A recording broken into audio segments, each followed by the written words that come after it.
Ora, novamente, boa tarde a todos. Muito obrigado por continuarem connosco. Vamos ter agora mais uma intervenção sobre Customer Service, novos desafios, novas técnicas, por parte de Carla Carvalho Dias, que é Keynote Speaker, Author, Certified Coach and Top Management Business Consultant. Eu penso que já ficou bem claro de todas as intervenções anteriores que a qualidade sempre enfatizou muito a importância da satisfação do cliente e do Customer Service.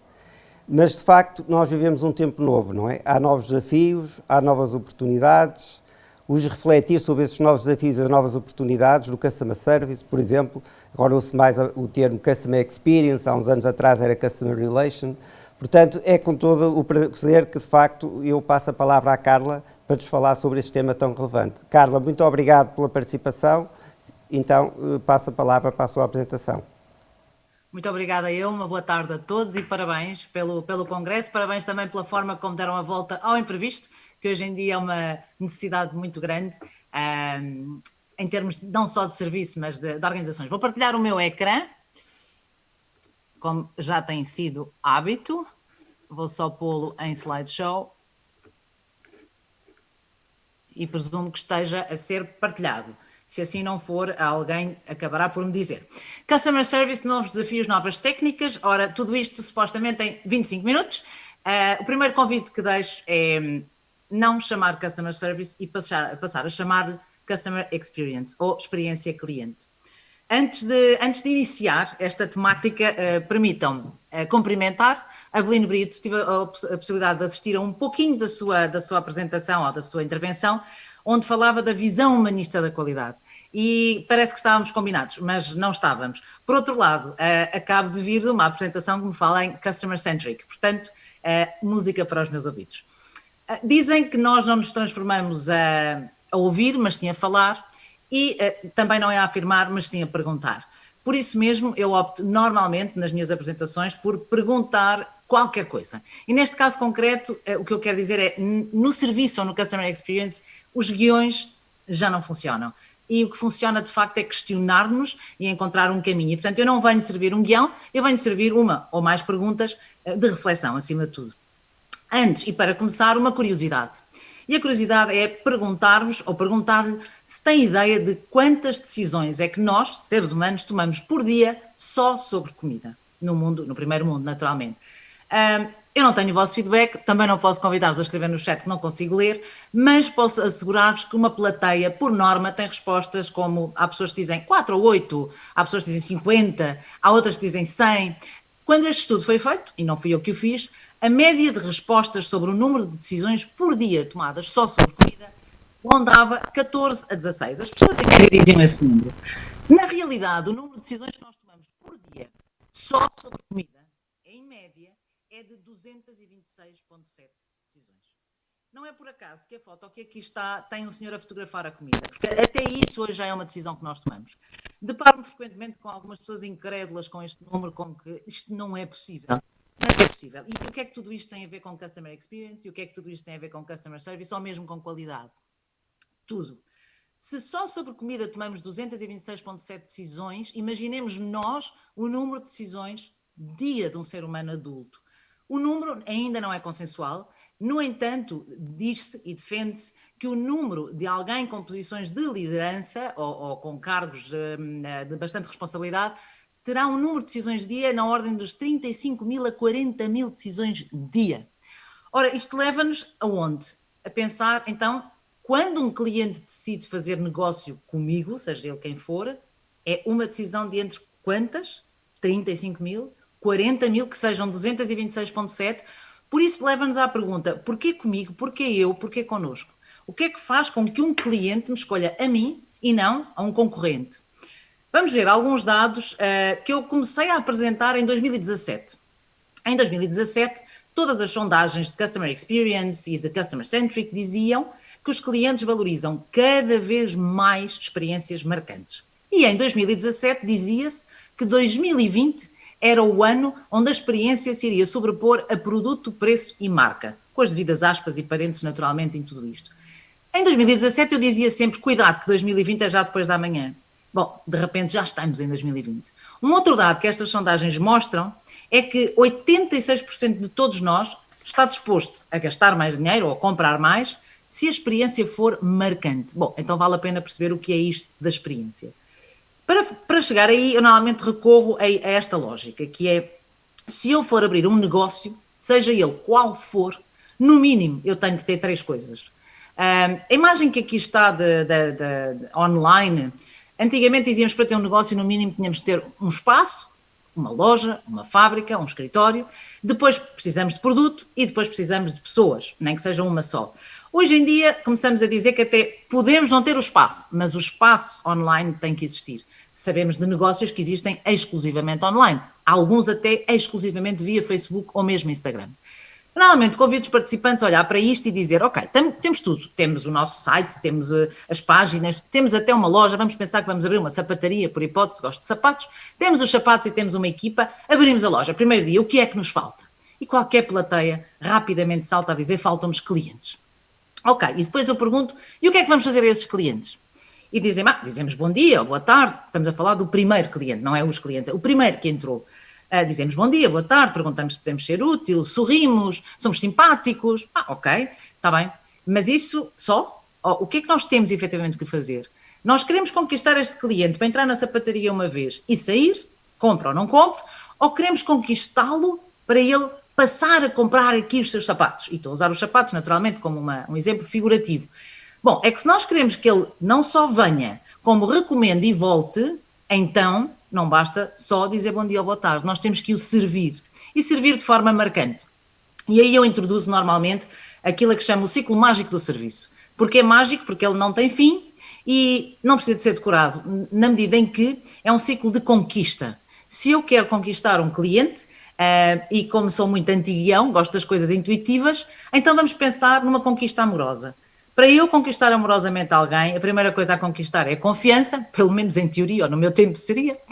A seguir eu tenho que demonstrar interesse através de perguntas que vou fazer para conhecer bem aquela pessoa, para depois então sugerir um compromisso e finalmente a ação. Por outras palavras, conquistei a confiança, perguntei se gosta mais de comer peixe ou carne, sugiro jantar e se gosta mais de peixe, vou a um restaurante de peixe na ação. E se eu sugerir estar lá às 8 horas, na ação eu vou fazer o que disse no compromisso.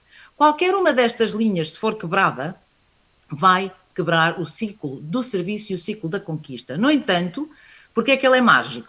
Porque se o jantar foi bom, eu vou querer fazer outro jantar. E, portanto, eu não vou deixar que passe o dia sem voltar a ligar e perguntar se foi bom e voltar a mostrar interesse e marcar outro jantar e, às vezes, até acabam mesmo a casar, o que não é a ideia com os clientes. Bom, onde é que eu quero chegar com este ciclo? Este ciclo é normalmente associado à transação face-to-face, hoje condicionada pelas circunstâncias que o mundo vive.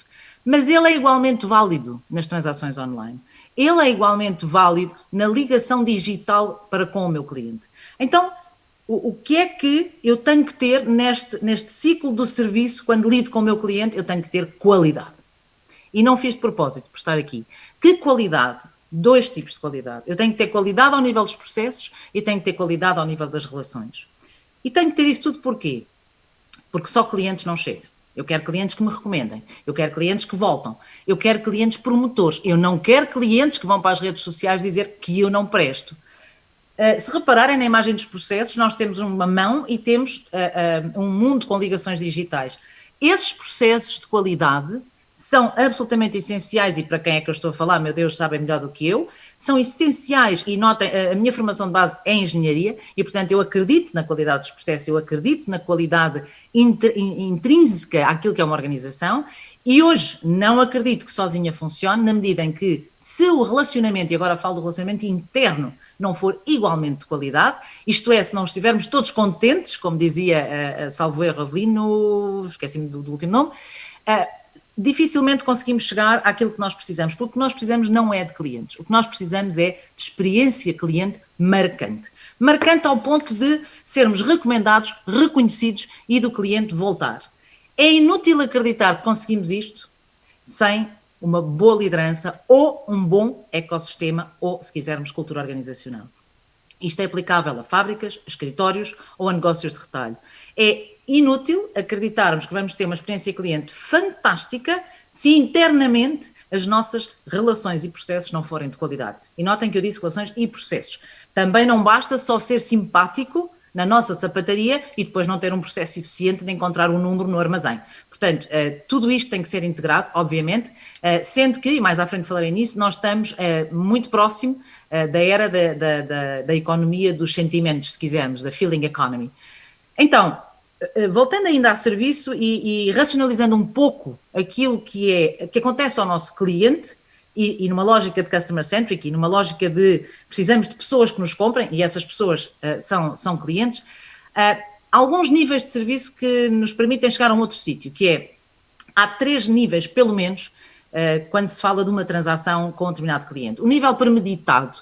Isto é o que o cliente espera receber com base naquilo que é a promessa do seu fornecedor. Eu ouvi há pouco o cliente dizer, o cliente vai online e procura tudo antes de ir. Frequentemente, sim. E se nós formos aos sites online, nós não vemos sites online a dizer que costumamos demorar muito tempo a responder ou não somos muito simpáticos quando nos liga. Nós vemos sites com rostos sorridentes, com frases como o cliente é o nosso principal ativo, fazemos tudo para agradar. Portanto, isto é o premeditado. Depois vem o esperado. O esperado é aquilo que eu aceito sem ficar insatisfeito. E depois vem o desejado. E o desejado é o que eu realmente desejava, o que eu gostava mesmo que fosse. Estes 3 níveis de serviço têm uma nuance muito importante aqui pelo meio e nos tempos em que vivemos, com estes novos tempos, com os novos desafios, este é um deles. É que entre o serviço premeditado e o serviço esperado existe uma coisa a que se chama zona de tolerância. É até onde é que eu estou disposto a aguentar para não me zangar com esta entidade. E o que acontece é que se estivéssemos ao vivo e a cores agora e se eu perguntasse, acham que a zona de tolerância de todos nós, humanos, pessoas, está maior ou menor devido à pandemia? E a realidade é, estamos todos menos tolerantes. Portanto, o cliente também está menos tolerante. Ou seja, temos que ter muito mais cuidado e atenção naquilo que é a nossa relação com ele. Aqui, normalmente, eu faria uma sondagem ao vivo e a cores em que pediria para levantarem a mão. Também poderia pedir para pôr no chat, mas vou fazê-lo de outra forma, mais rápida para cumprir com o timing. São 3 perguntas. A primeira pergunta é, se eu pedisse para levantarem a mão, quem é que considera que ainda há mau serviço em Portugal? Seja ao cliente, seja dentro das empresas. Eu não posso ver, mas asseguro-vos que em muitas plateias, pelo mundo fora, arrisco dizer, em todos os continentes já o fiz, 90 e muitos por cento das mãos levantam-se a dizer ainda há mau serviço. E se quiserem, pode ser no mundo, ok? A segunda pergunta é, quem é que considera que o serviço piorou nos últimos 5 anos? Aqui, por norma, a plateia tem uma taxa de mãos levantadas de entre 1 a 10%. Normalmente quem levanta a mão aqui é porque tem presente uma experiência que era boa e deixou de ser. E agora a última pergunta.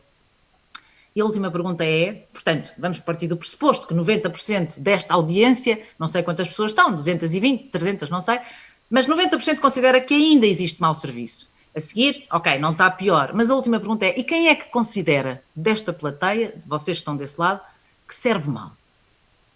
E normalmente acontece isto, um silêncio, porque não se levantam mãos e existe um eu, como eu, não é lá fora? Depois às vezes vê-se uma mão fazer assim, como quem tem dias. Porquê é que eu trago isto? Pela miopia que tendemos a ter em relação ao nosso serviço. Tendemos a acreditar que a experiência do nosso cliente é francamente melhor do que na realidade é. Onde é que fui buscar isto? A um estudo que foi feito, e que vem no US News and World Report, sobre a falta de educação. 15 mil trabalhadores britânicos responderam a este inquérito e o resultado foi, surpreendentemente, este. 89% consideram a falta de educação um problema grave, 78% consideram que está muito pior nos últimos 5 anos e, atenção ao último número, 99% alegam não ser mal educados. Portanto, não preciso dizer mais nada. Ou seja, temos efetivamente miopia interna em relação àquilo que é a experiência do nosso cliente na relação connosco. Se não, vejamos mais alguns dados. 85% das empresas acreditam que fornecem um nível de serviço superior aos seus clientes, mas apenas 8% dos clientes estão de acordo com elas. Ups! Será que eu sou uma dessas empresas? E eu daqui quero chegar a um sítio que é, o sistema de qualidade prevê a escuta cliente. E eu tenho que insistir neste tema, que é, nós estamos a escutar o cliente, mas para a qualidade e não por ter uma certificação que me obriga a fazê-lo. Porque eu tenho 2 formas de escutar o meu cliente. Ouvi-lo a dizer aquilo que eu quero que ele me diga, e fico todo contente com 85% a dizer é fantástico, ou ouvir efetivamente aquilo que ele pensa. Porque não estar insatisfeito é diferente de estar deliciado. São duas coisas completamente diferentes e que se confundem frequentemente. Um exemplo que vem no último estudo sobre lealdade cliente, pegou num hotel que afirmava ter 94% de satisfação cliente. E, curiosamente, já vimos que 94% de satisfação cliente é diferente de 94% da ausência de insatisfação. Quando esses inquéritos foram descascados, o número a que se chegou de lealdade foi de apenas 18%. Ou seja, tendemos a acreditar que porque fazemos inquéritos e porque ouvimos os clientes e porque eles nos respondem por e-mail e porque até já temos aquela cota que precisamos de ter para a certificação, desculpem-me dizê-lo assim, mas vejo acontecerem algumas vezes, é a verdade, mas não é sempre a verdade. Há que realmente ter, se queremos a tal visão humanística da qualidade, então temos que ouvir as nossas pessoas dentro e fora da empresa, mas ouvir efetivamente, ouvir o que gostamos e o que não gostamos.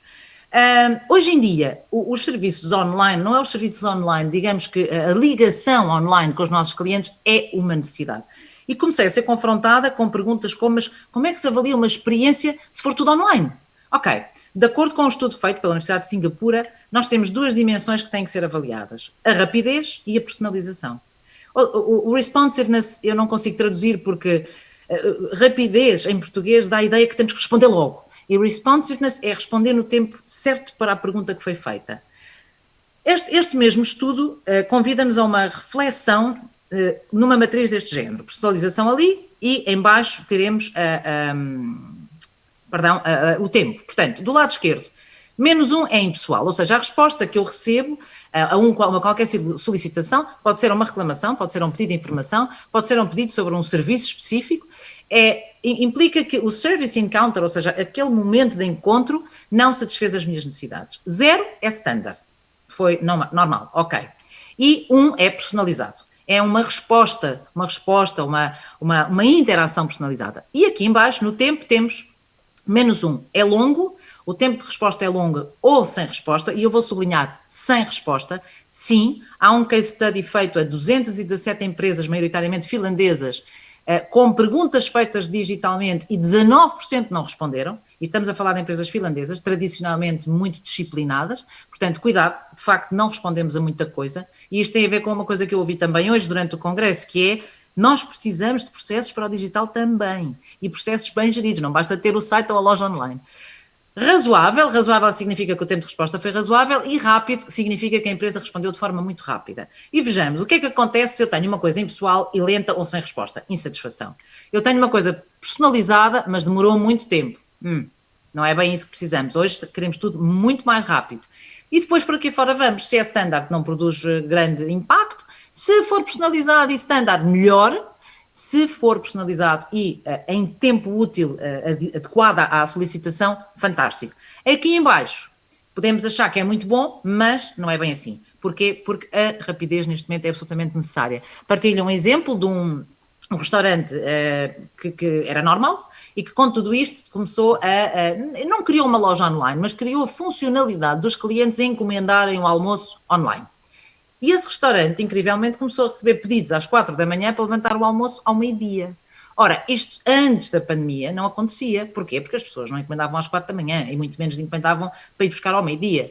Ou ligavam, ou apareciam lá, ou... Não era assim. Hoje é tudo mais rápido e nós estamos à espera que seja tudo à distância de um clique. Tenho para partilhar convosco um vídeo, penso que vai ter som, de um hotel que em 2015 nasceu no Japão totalmente robotizado. São só meia dúzia de bocadinhos deste hotel, é 1 minuto de vídeo.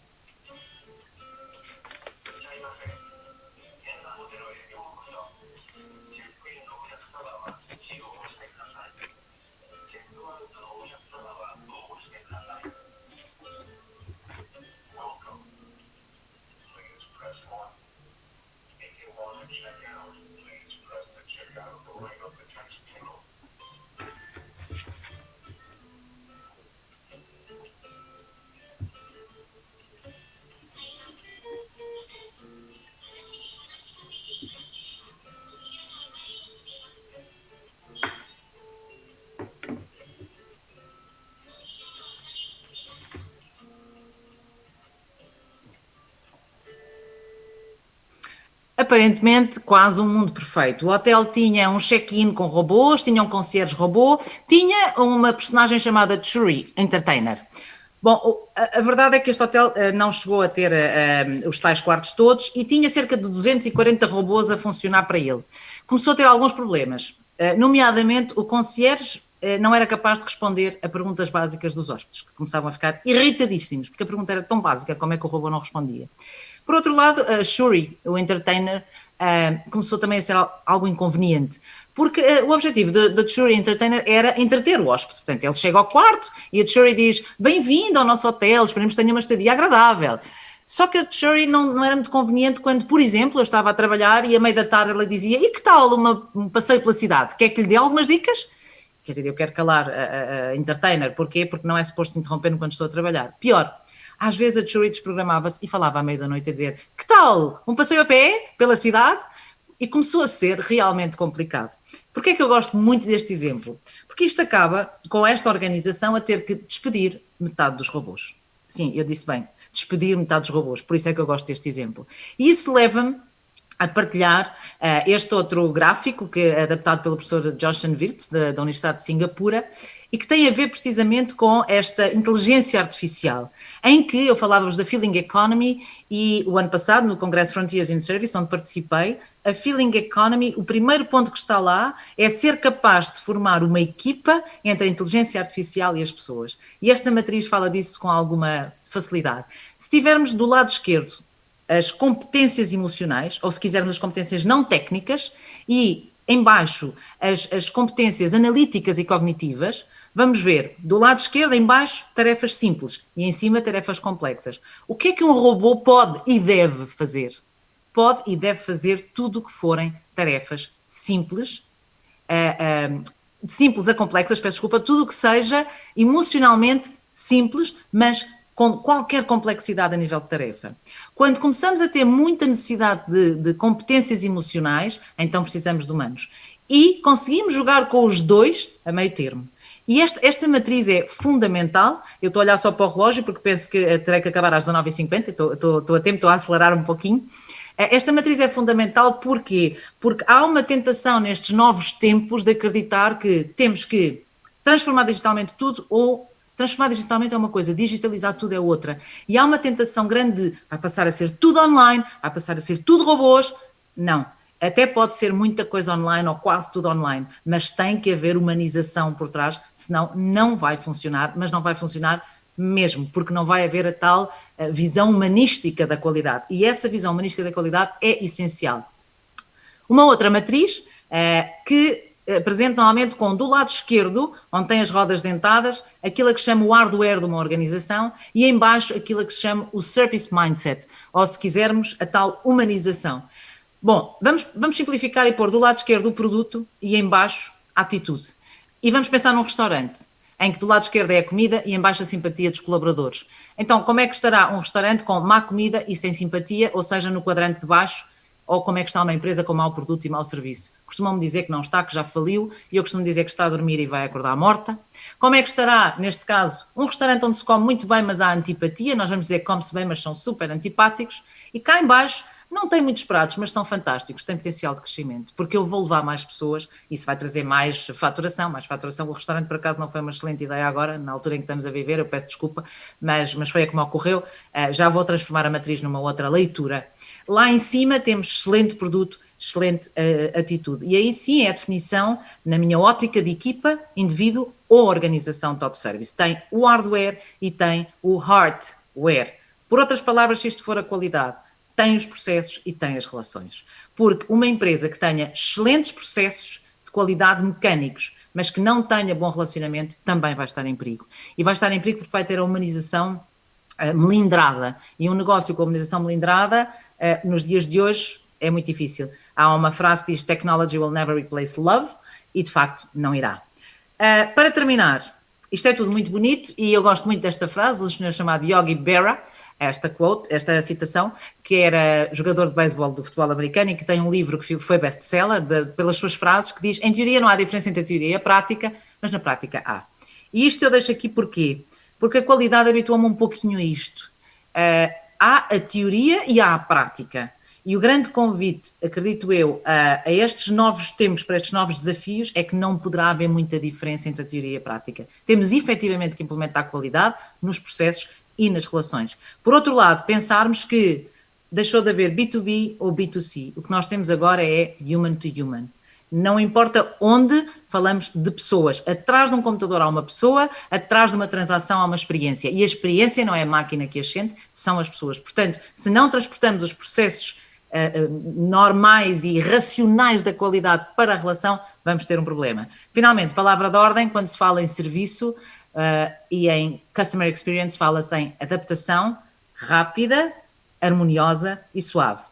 Para terminar, partilho um vídeo que nos dá a conhecer um bocadinho como é que nos novos tempos podemos reagir a imprevistos, que são sempre muitos, com qualidade.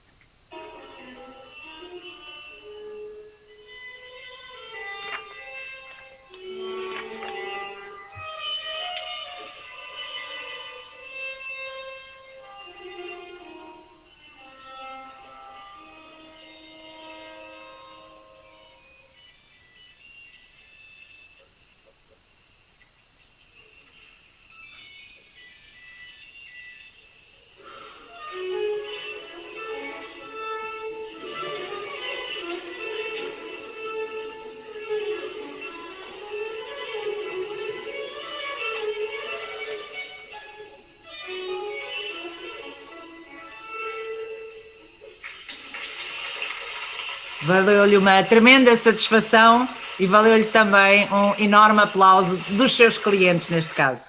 A pergunta que vos deixo é como integro no sistema de qualidade a qualidade das relações. Novos desafios, novas técnicas, e essas novas técnicas têm que ser flexíveis, rápidas, adaptadas ao imprevisto, sempre com muita qualidade. Deixo um agradecimento, deixo também um QR Code de acesso ao LinkedIn ou o canal literalmente aberto ao LinkedIn, às redes, aos e-mails, para qualquer questão que queiram colocar, e reforço o meu agradecimento à APQ por este convite que me deu não só gosto em partilhar convosco, mas também no privilégio de ter ouvido oradores fantásticos. E agora paro a partilha do ecrã e imagino que à disposição de perguntas e respostas. Carla, muito obrigado pela magnífica intervenção. Eu acho que nós vamos ter um Net Promote Score de 10, não é? Vamos ter clientes extremamente leais e satisfeitos. Promotores. Eu acho que a Carla já abordou muito isso, de facto, na intervenção, mas há uma questão que eu gostaria de enfatizar novamente, que é esta questão de human to human. E, de facto, o que acontece é que muitas vezes com a digitalização, especialmente com o online, na ótica do Customer Experience, portanto, Customer Service, perde-se o contacto físico com o cliente, não é? E, portanto, como é que a Carla vê isso? De facto, situações em que nós não interagimos fisicamente com o cliente, como é que poderemos, de facto, garantir esse human-to-human experience? Bom, vamos lá ver, eu vou dar uma resposta muito genérica, sendo que é uma resposta que requer perceber o tipo de negócio, o tipo de interação. Vamos começar pelo mais simples, e-mail. E-mail, por exemplo, eu humanizo um e-mail se lhe puser a minha fotografia, por exemplo. Eu já estou a humanizar um bocadinho. Mas isto é e-mail. Agora, a questão é esta. Nós sabemos que os chatbots não humanizam, não é? Porque ele vai responder em automático. Mas também já sabemos que o cliente percebe e sente quando é que deixou de ser chatbot e passou a ter alguém do outro lado. E aí nós podemos humanizar. Eu quase que sugeria, ao invés de dar aqui uma receita, quase que sugeria fazerem uma experiência, que é as apps, a empresa apps, altamente conhecida e reconhecida há muitos, muitos anos pelo seu incrível serviço ao cliente e que cresceu durante anos e anos e anos sem um cêntimo gasto em marketing, tem um chat automático. E eles, quando mudaram, eu frequentemente vou lá e brinco no sentido de gosto de perceber como é que eles funcionam com isso, com eles e com tantas outras áreas, e a última vez que fui eles tinham mudado os escritórios para Las Vegas, portanto já lá vão uns anitos. E é uma empresa conhecida por dispor bem os seus clientes e por lá está, por humanizar. E eu fui lá e eu já sei que as apps não entregam na Europa, mas faço sempre a mesma pergunta, se já entregam na Europa. E eu cheguei lá e disse bom dia, e eu recebi, não um bom dia, eu recebi um bom dia from Las Vegas, Carla.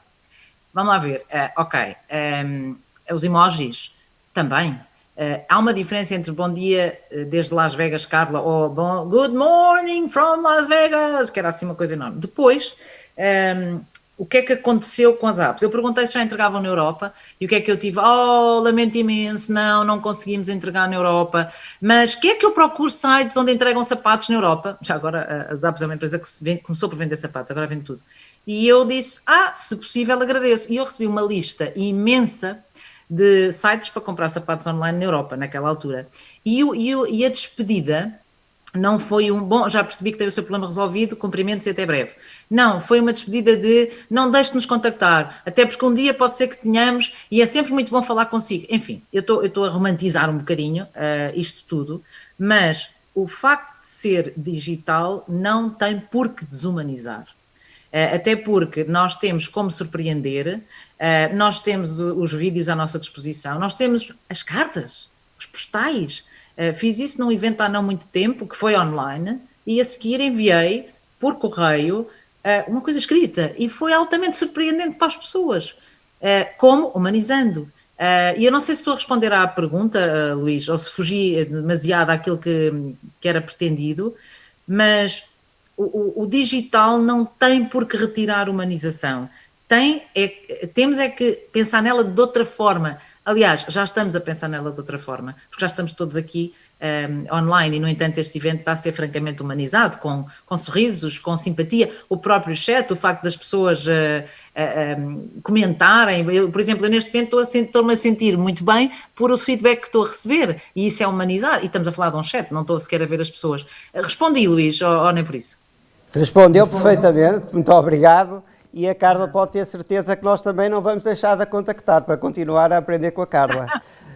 Muito obrigado, muitos parabéns e foi uma excelente intervenção.